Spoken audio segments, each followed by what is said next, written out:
Blog, le meilleur du web, dimanche 18h30 à TVA.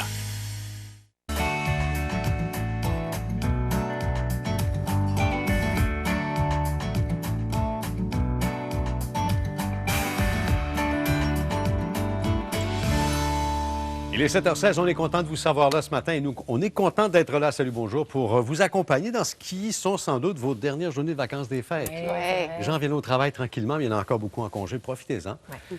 Parce que d'autant plus que, comme il va faire mauvais sur une partie du Québec, tu sais, quand tu sais qu'il y a une tempête qui s'en vient puis tu n'as pas besoin d'aller travailler, pas d'école pour les enfants, tout va bien. Pyjama, chocolat chaud. Habillé en mou. Ah ouais. Parfait. Au sport, Piquet Souban, au match des étoiles, on n'est pas surpris, mais Piquet Souban, capitaine de son équipe, c'est quand même un bel honneur. Parce que c'est lui qui a reçu le plus grand nombre de votes de la section centrale, donc ça fait de lui le capitaine de cette équipe. Il y aura aussi Alex Philippe Forsberg, ça c'est une mauvaise nouvelle par contre, qui va être absent de 4 à 6 semaines d'activité à cause d'une blessure au fameux haut du corps. C'est dur pour les Prédateurs, cette nouvelle, parce que c'est leur meilleur pointeur, 34 points en 37 rencontres cette saison. Du côté du Canadien, on aimerait ça avoir des compteurs plus prolifiques. On cherche toutes les façons de gagner des matchs, de se motiver même. Là, actuellement, le Canadien a 36 points au classement. Et là, on se dit, parce qu'il faut voir le verre à moitié plein. Il faut commencer à calculer, là, oui. Ouais. Et si on veut participer aux séries, le chiffre magique, c'est à peu près 92, 94, 96 points pour participer. Et là, on s'est dit, si on gagne 2 matchs sur 3, donc en bloc de 3 jusqu'à la fin de la saison, on va y arriver. Alors, on ne veut pas penser trop loin, c'est ce qu'on comprend là, de cette théorie, de cette tactique-là. En tout cas, je vais vous laisser Philippe Danault et aussi Carl Hausner mieux l'expliquer. Bloc de 3, je n'aille pas ça, honnêtement. Si on se dit on est capable de gagner 2 games sur 3 dans chaque 3 games, c'est un beau défi, je trouve, puis ça se fait très bien. I think, when we were playing our good hockey there for the stretch, we were breaking it down to 5 minutes. Every period was 5-minute blocks, and we seem to really respond well to that. So. Il va falloir commencer dès ce soir à l'emporter face à la plus grosse équipe du circuit, le Lightning de Tampa Bay, qui est de passage à Montréal. Faut pas qu'il commence le bloc avec la défaite, là. Non, c'est ça. Non, parce que là, c'est la pression est encore après, plus vous forte. gagnez 2 Commencez autres. le bloc avec une victoire ce soir. Ah, écoutez, bon. Mais déjà, jouer pour 660, là, c'est... C'est déjà pas mal. Ouais.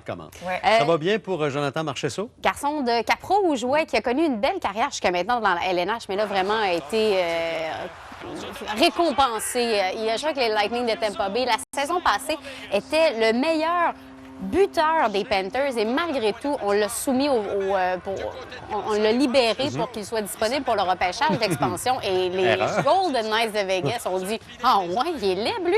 On va aller le chercher. » Et ça a payé parce que jusqu'à maintenant, il est le meilleur marqueur à Vegas avec une récolte de 37 points, dont 15 buts. Les Golden Knights sont en feu. On parle de 12 victoires en 14 rencontres depuis le début du mois de décembre.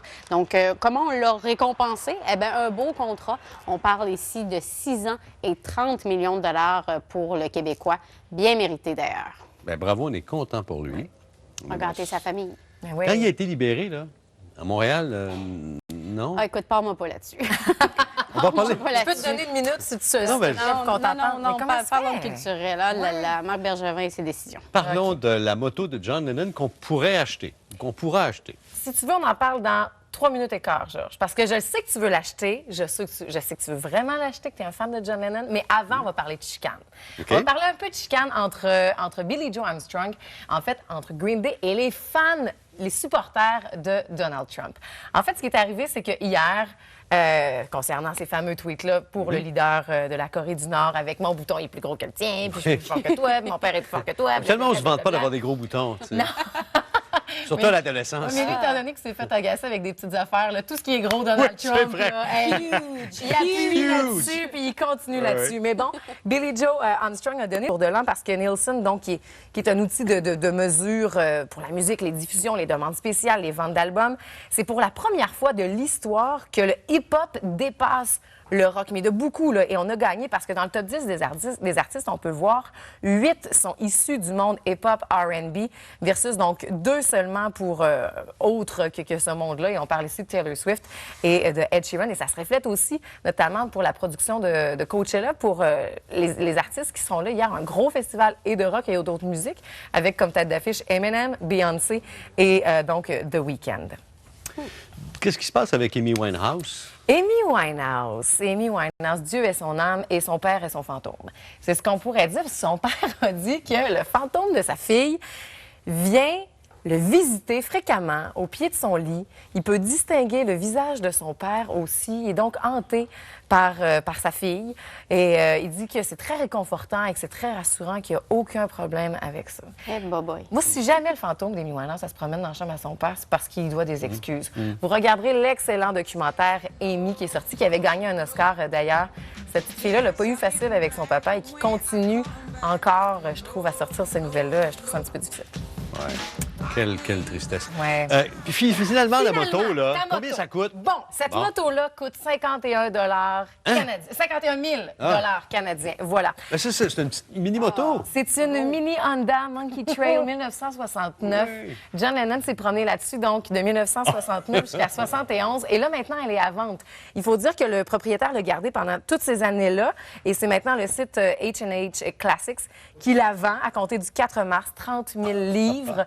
Mais évidemment que le premier point de la description, c'est « Elle a appartenu à John Lennon ». Oui, parce que pour le reste, on sent qu'elle n'est pas... Écoute, il y a Un peu beaucoup de d'argent large, à hein. investir. On va loin ça, avec ça a ça, été- Non. Tu la gardes dans le garage, Ça, puis t'écris John Lennon dessus. C'est tout ce que tu fais. C'est un objet de collection, peut-être. Ah, oui, sûrement. Ouais. Et ça va se vendre. Mais c'est sûr que ça Parce va se que vendre. c'est John Lennon. Peut-être même plus cher que ça, en fait. Merci beaucoup à vous deux. Merci.